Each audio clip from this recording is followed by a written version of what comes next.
Hi, I'm Pete, and welcome to Just a Few Acres Farm. We get a nice white spritz on the ground every morning now. It's about 30 degrees. We've been getting frosts and freezes every night, but the days have been sunny. Today's supposed to be a nice day, and I got quite a bit of work to do.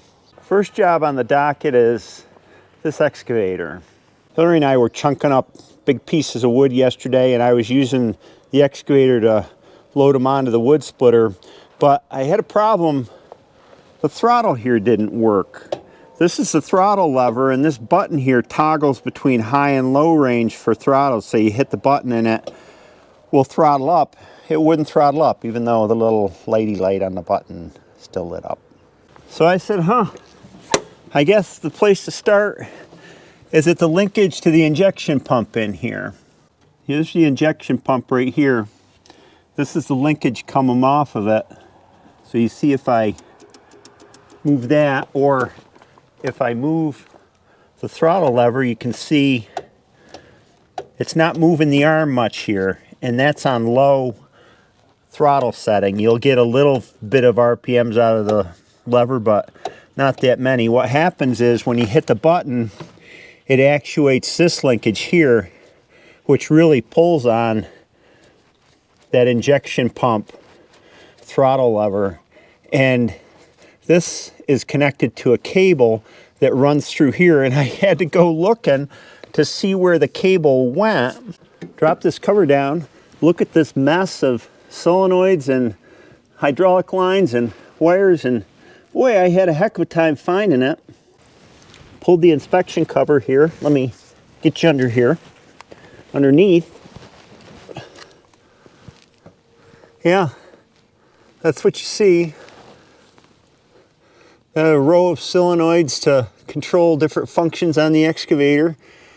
And way up in there is that cable that comes around from the injection pump. I can't see it, so I'm sure you can't either.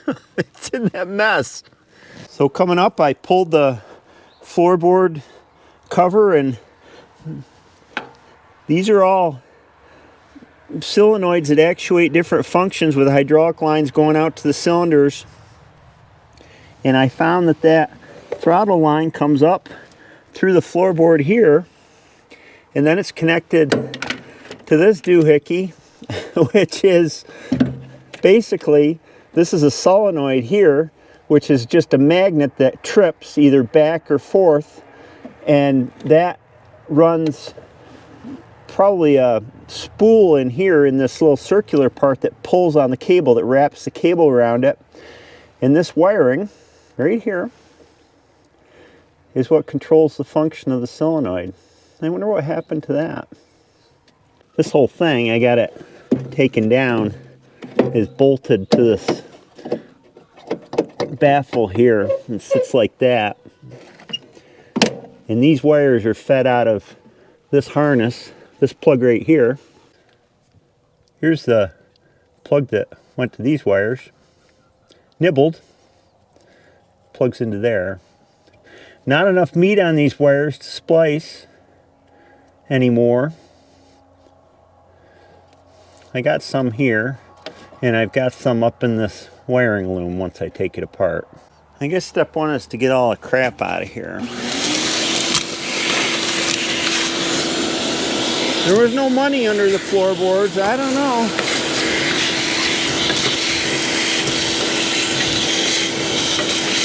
This is not exactly the easiest place to get at. I guess it could be worse.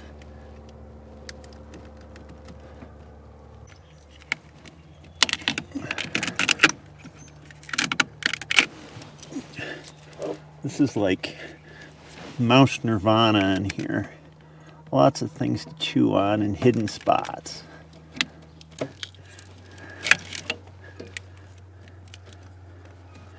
Alright, now we got to figure out which wire goes to what, because the colors change.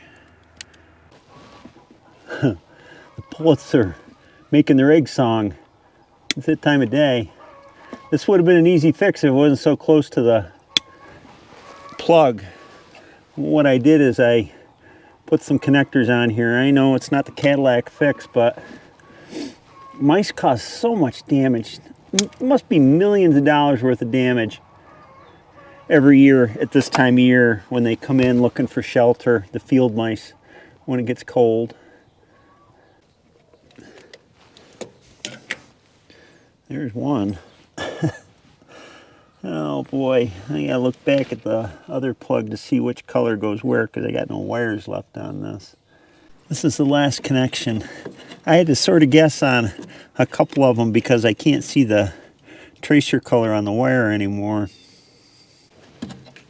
I have tried everything to deter mice, mothballs, dryer sheets. I haven't had any luck with them. What I have had luck doing is putting stuff where I don't want the mice to bother it in the upper barn where the hay is, because the mice prefer the hay to getting into the machinery. I never have any problems up there. And poison. I use poison too. I guess there's a whole bunch of stuff like predator smell that you can use. It comes in liquids. I haven't tried any of that stuff. You go in there.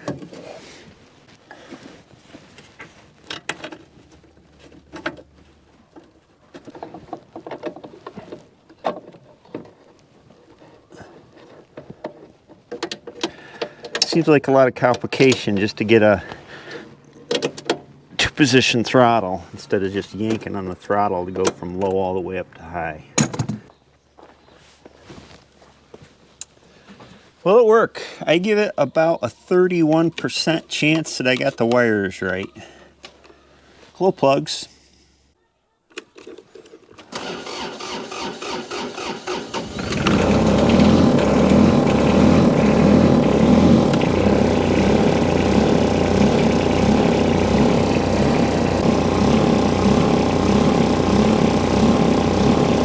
Nope.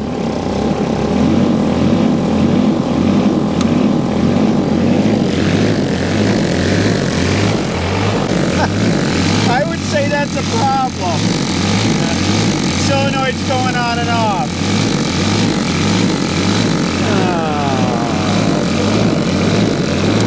Yeah. I had to swap two of the wires around that I was most unsure about, and we'll try her again. Glow plugs, it's still cold.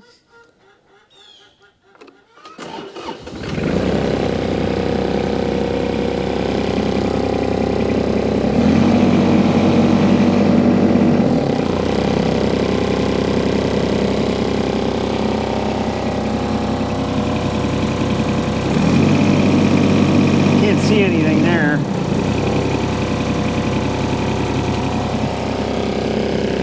But if I come back here,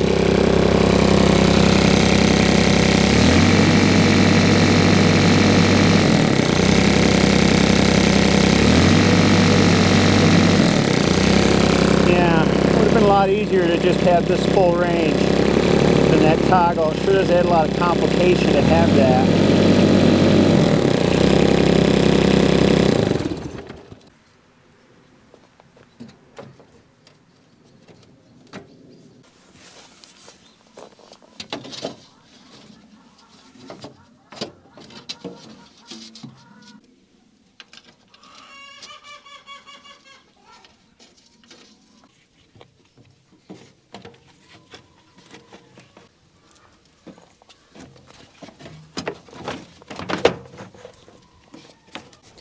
From now on, this excavator lives in the upper barn, possibly with a tray of mouse poison on the seat.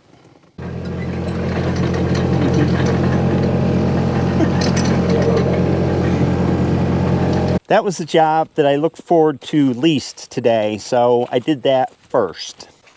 Now I need to go and check on the cattle.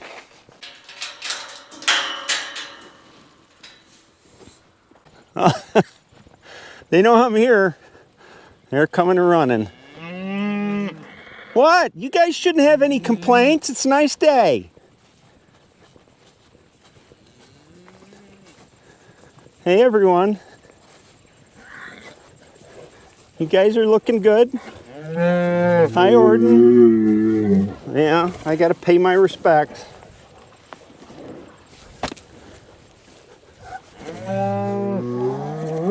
Hi, Patty. Here's our new bull calf.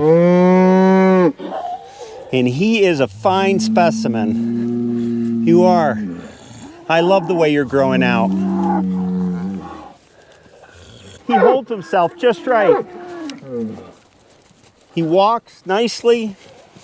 It's tough to get a close shot of him. Hi, Patty. This way he keeps his feet under him in his frame. Hi, Coco.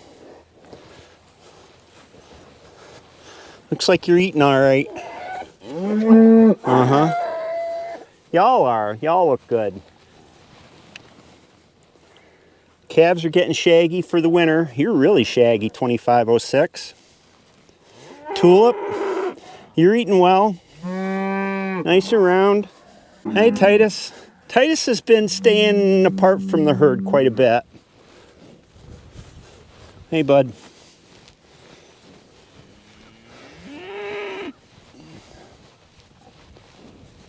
The nights have been cold, as I said, starting this video, and the grass growth has stopped. So what I'm doing now is just moving them through the pastures one final time. This is the beginning of the first pass to take off anything that's left. I expect there'll be 2 to 3 weeks coming around. There's probably 20 acres after this one that they need to go over. And then I would like to get them in toward late November. December 1st is always kind of the golden time to, if I can extend grazing that long, I feel good about things. And we had a dry summer this summer, very dry, so we're lightly loaded enough now. It's all about how many cattle per acre you load, really, in the end, how much forage you have. I mean, given equal conditions otherwise, and now that we're more lightly loaded, I can keep running them. As I said in a previous video, we probably would have been feeding hay in August if we'd had the larger herd that we used to have. But these guys are looking great, and I'm glad to still have them outside. You guys are looking great. Yeah.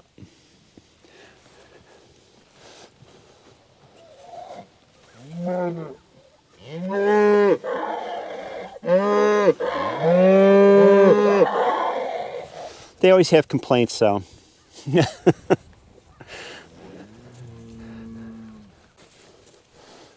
There's the bull calf.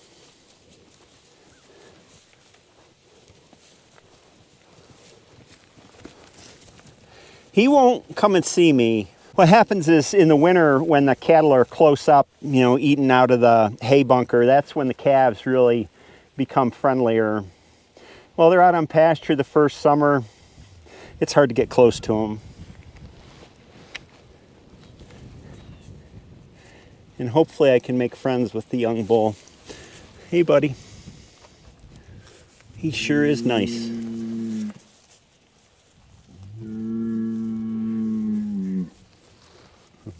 So are you.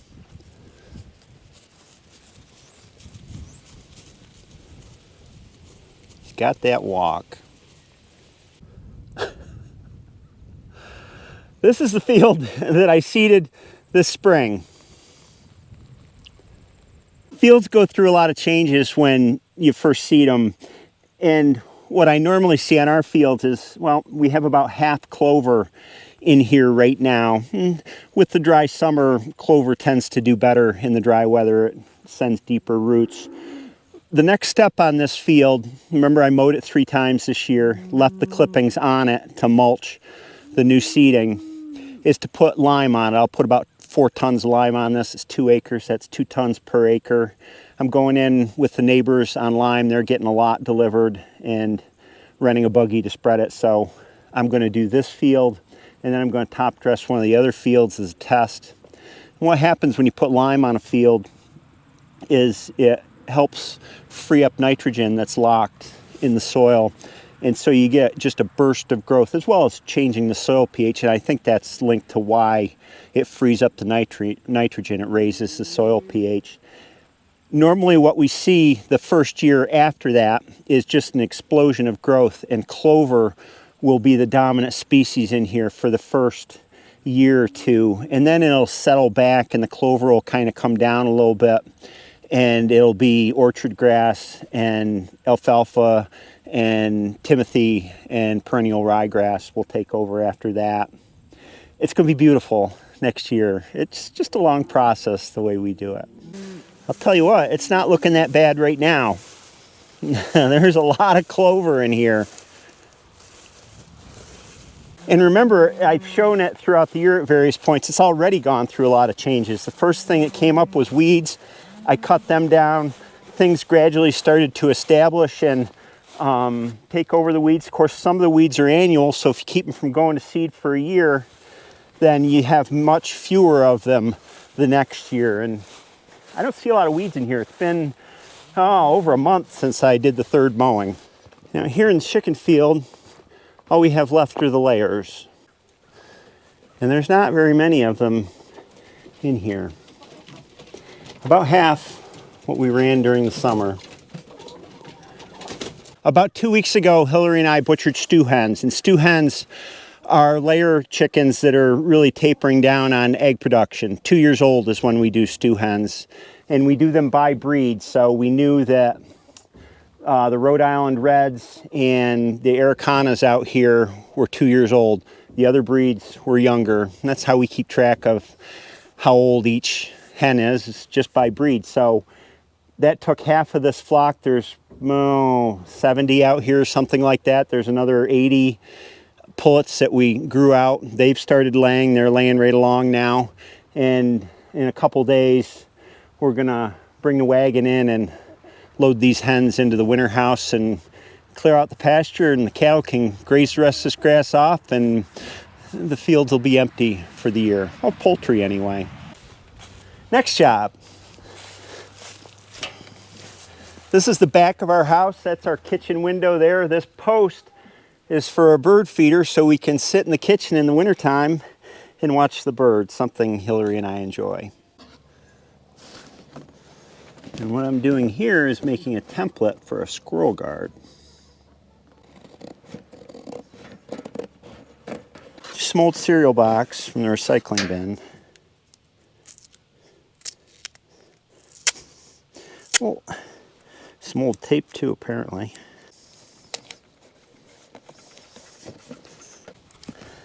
This 6x6 post was from the front flower bed that I ripped out this summer. I saved it. 4x4s tend to twist and do screwy things, so 6x6s, I don't use a steel pipe because it's too industrial looking for me.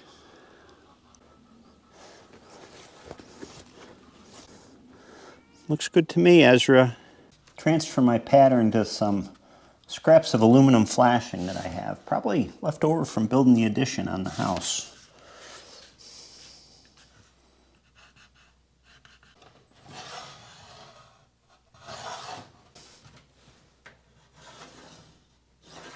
And on this piece, I want to add some tabs, like that, on both sides, and some tabs at the top, or what will be the top, about like that. Mark my fold point here, there. Cut it out.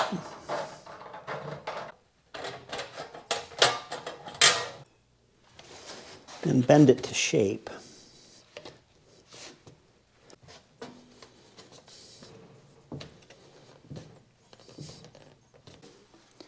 Here's my first piece, half of it. Here's the second piece. It'll stiffen up when I get it together. It goes just like that. Oh.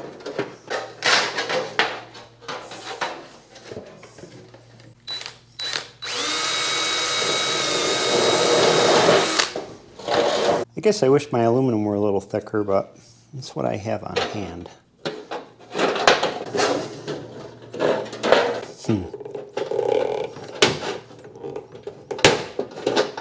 For folks who haven't seen this before, this is pop riveting. You stick the rivet through there, the gun pulls on the middle part and wallows out the rivet so that it holds in. And then the center part comes out when you're done. And you have rivets.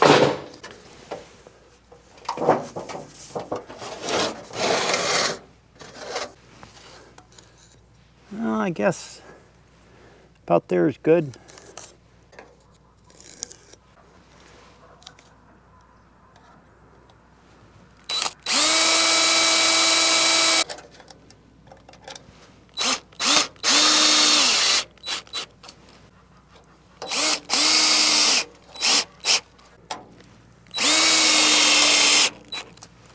Hopefully this is pretty self-explanatory. The way it works, if a squirrel runs up the post, he can't, this is so slippery, he can't get past this. And you try and leave this up here short so that a squirrel can't leap and get on here. They work good, and I have proof. Over here is one that I put on probably 20 years ago. Same deal, smaller post.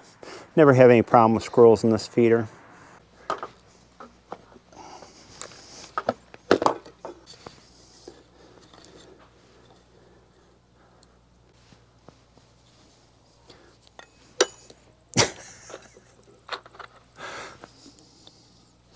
That always happens.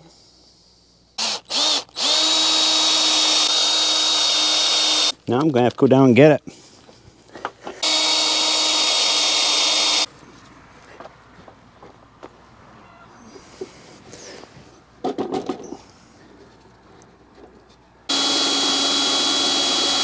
This was originally supposed to be a hanging feeder. That's what the cord is. And it opens up here. Looks all right to me as a ground mount feeder.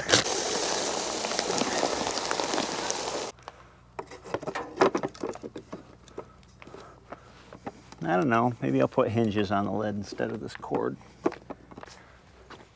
Looks all right. Originally my plan was to build like a big multi-level, kind of the Chickadee Hilton with different kinds of seed, although black oil sunflower is what everybody seems to like in the winter, and they don't waste a lot of it. They don't kick it out like they do the smaller stuff. But that's one of the reasons the post is so chunky, is because I wanted to have a big platform here and maybe a second story, but I didn't get my wood shop done in time, so we bought this one just to use for this winter until I get it up and running.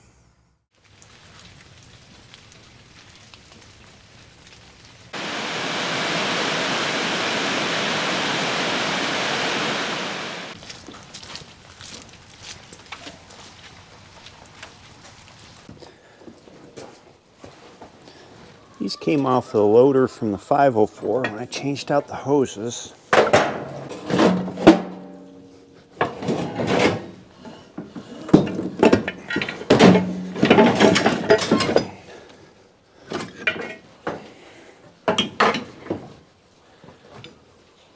And this came off the John Deere disc.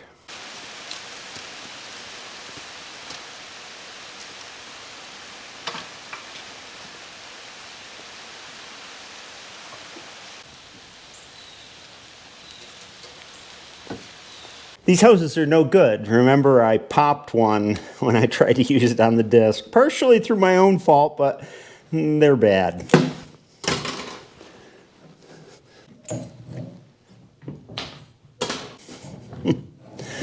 Very old.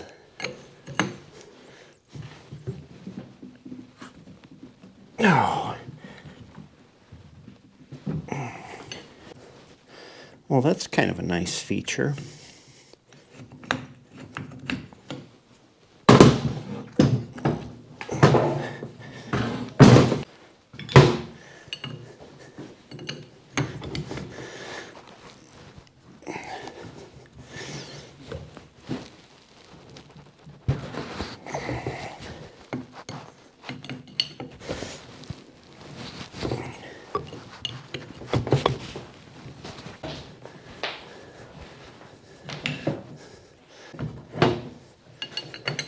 Hey, here are 3/4.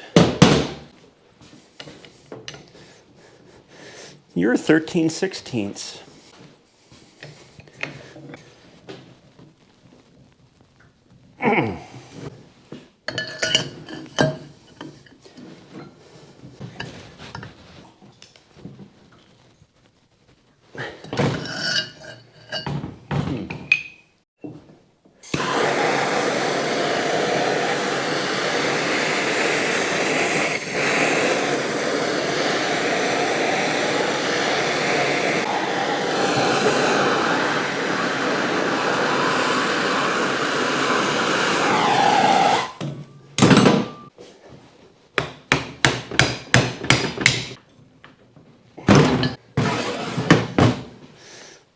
I need better persuasion.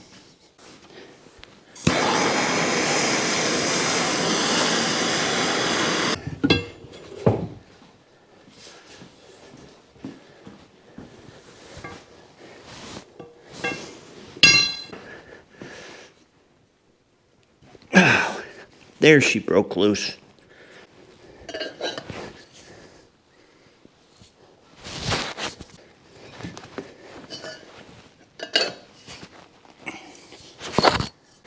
I think I got her beat now.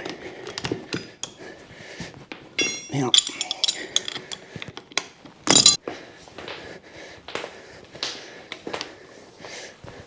just as clean as can be inside the threads.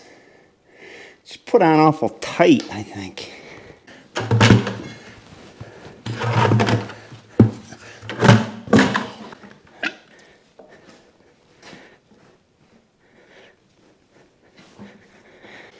These lines I saved from the 504 are in much better shape, and they're about the right length.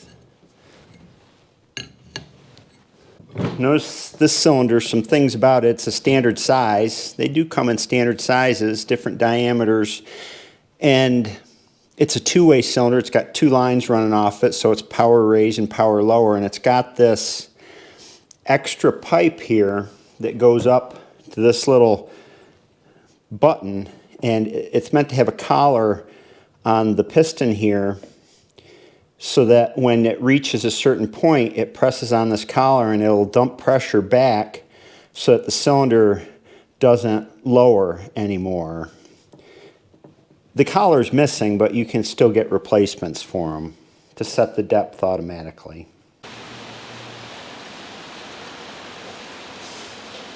I'm waiting for the rain to let up a little bit, if it will. The reason I'm messing with this plow is because I want to get it into a shape where I can back it into the shop. There's work I want to do on it, including painting it. I might even use John Deere green this time.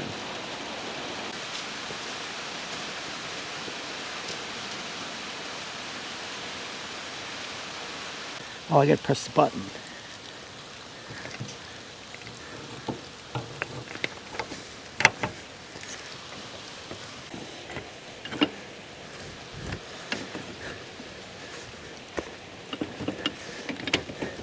It's close.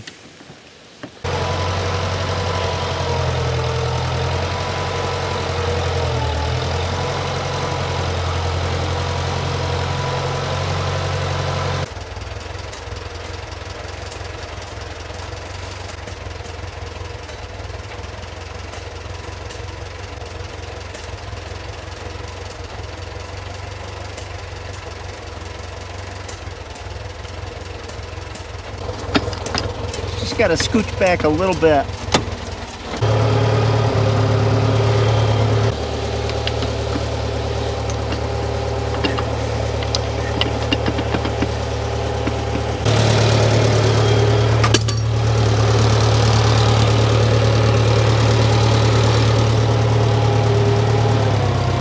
It's alive!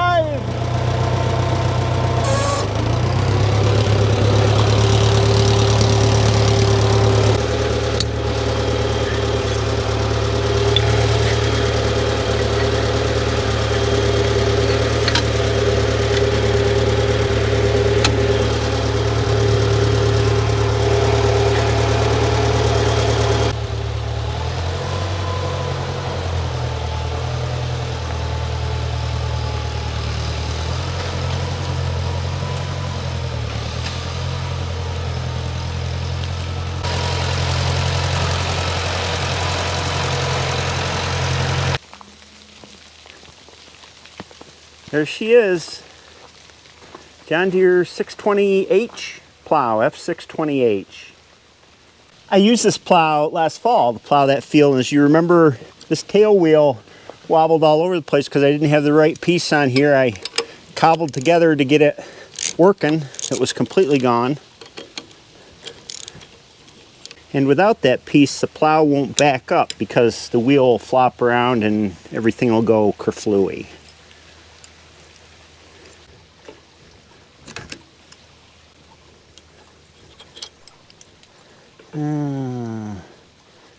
Probably not. But when I was at the Half Century of Progress show this year, a viewer brought for me the correct casting to take care of my wobbly wheel problem. That was very cool of him. No charge, he said. I just don't want to see your wheel wobble when you plow next year. And I do plan on doing some plowing. Let me start up the tractor and I'll show you how this works. When the plow is raised up like it is, it can rotate. The wheel can rotate, say when you're making a turn around the headlands and you've got the plow up. But when you drop the plow,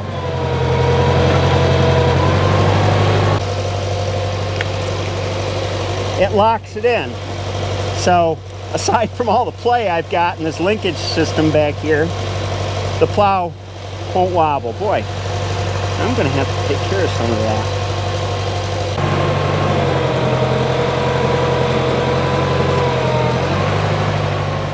And in order to back up with the plow up, I want to back it into the garage.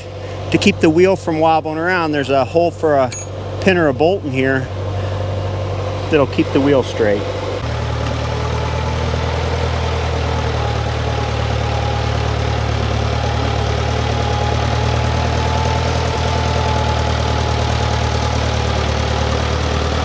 I have enough hydraulic hose to keep the plow raised and pull it back a little bit. I'll just unhook it.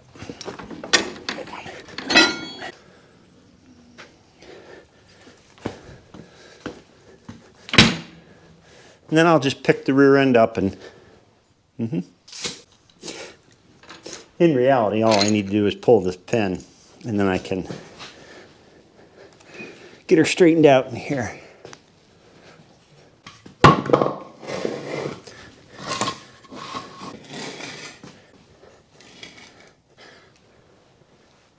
Well, I'll try that. I can always jack on one corner. I think this corner is going to drop down over there.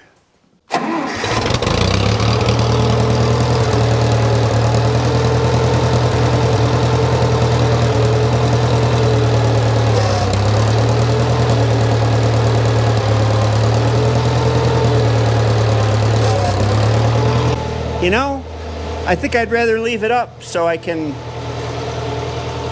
get at things easier and wheel it around. It's got a place right here for a road travel pin.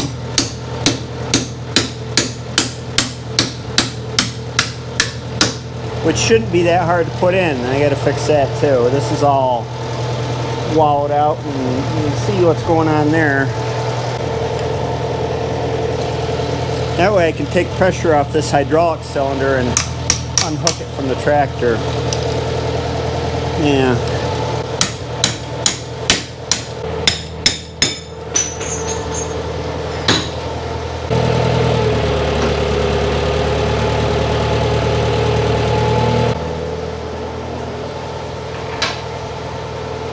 Like I said, this is a John Deere F620H 3-bottom plow. The 610, 620, and 630 series, I think, were all made at the same time. The difference was whether they had auto trips on them or just a spring-loaded hitch that would release when the bottom hit a big rock or something to stop the plow. These release in here, I'll show you in a minute.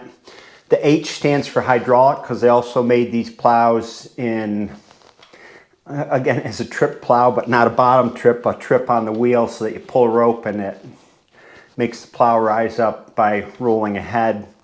The odd thing about this plow is there was an option for a big tail wheel. Usually the tail wheel was smaller than the front wheels, but this one has the same size wheel. I plowed with this plow last fall, a year ago, and I plowed with my Little Genius 2-bottom trip plow as well, and I much prefer this one. It pulls really nice, it's easy to use being hydraulic, and I can get a deeper, nicer furrow out of this. This is a 14-inch plow. Each bottom covers a 14-inch pass as measured from beam to beam, and there's 3 beams here, one for each plow. The rule of thumb, if you have a 14-inch plow, is the furrow is supposed to be half the plow width, which would be 7 inches, plus or minus an inch. I was plowing 8 or 9 inches deep furrows with it last year. From what I know, the bottoms look to be in good shape. The mold boards have plenty of thickness on them. The shins are okay. The points, or the shears, they have some wear on them, but I think it's all right.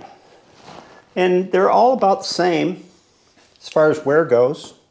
The land sides on the other side of the plow, some people call these land slides. I think the proper term, if you look them up, is land side. They're different, and that's not uncommon.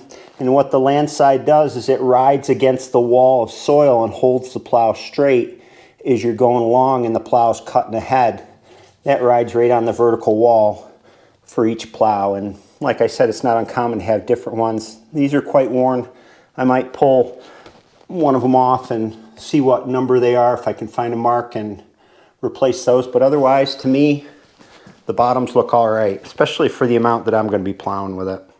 I dragged this plow out of the weeds last fall and fixed it up enough to get it going. I replaced the wheel bearings, wheel seals, tires, painted them up to get it rolling, replaced a few bolts, but there's lots that is loose. This, where the axle comes through here, you know, you can see that gap.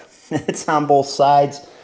There's plenty of looseness in some other areas. I noted on this rear piece, it's got weight on it now, so it doesn't move so much, but there's play in a lot of these. It's just had a long life. It's an old plow.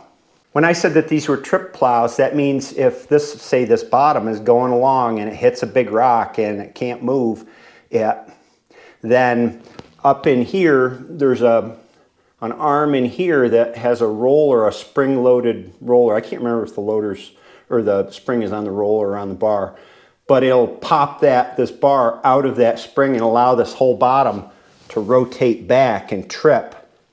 And then to reset it, you have to back up a little bit, lower the plow, and back up a little bit more and reset the plow. They seem to work. I tripped one last year while I was plowing and it worked fine. One thing I wish I'd had plowing last fall were coulters. There was the remains of one coulter on the plow there. There's no coulter disc on it. And I got 2 more at Half Century Progress at a vendor. I have the clamps for them. They need some work. The coulters tighten by just tightening this bolt, and you know, it needs the usual cleanup.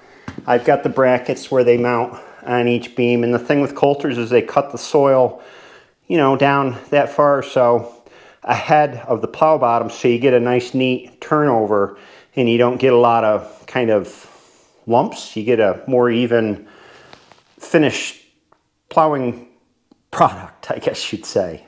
I'd like to do some plowing with this plow this fall. I have another field in line. It's the field that the cattle were on earlier in this video. It's about 5.5 acres. It suffers, I think, from compaction, and it's always been real rough. It's still got the middle hump in it from where the previous neighbor farmer threw the dirt into the middle of the field. I rode over that 100 times. It's got depressions in it, and I want to take that field and the field that I seeded last year, how do I say this, combine all of it and then cut it into 3 equal sections, because we're running a smaller herd now. That'll give me more rest time per field with more fields, and they don't need as much acreage. So that's my plan. To fix this plow up, I'm going to have to go through and do a lot of bushing work. I think there's a lot of loose holes where things have been wallowed out. So that's welding in bushings, putting in new pins in bolts. Put the coulters on, adjust them, get them set right. Do my usual, what I call the quickie paint job, which is not take it all apart, but clean it off with the grinder.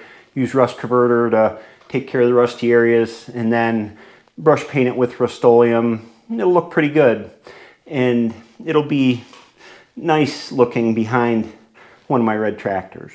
Even though it's green and red go together pretty well. So that's my plan, and that's a good day and a half's work for me. I hope you enjoyed this video. I should be seeing you next week. I'm going to spend next week working on this, and I'll have a video out of that. Have a great day, and I'll see you next time.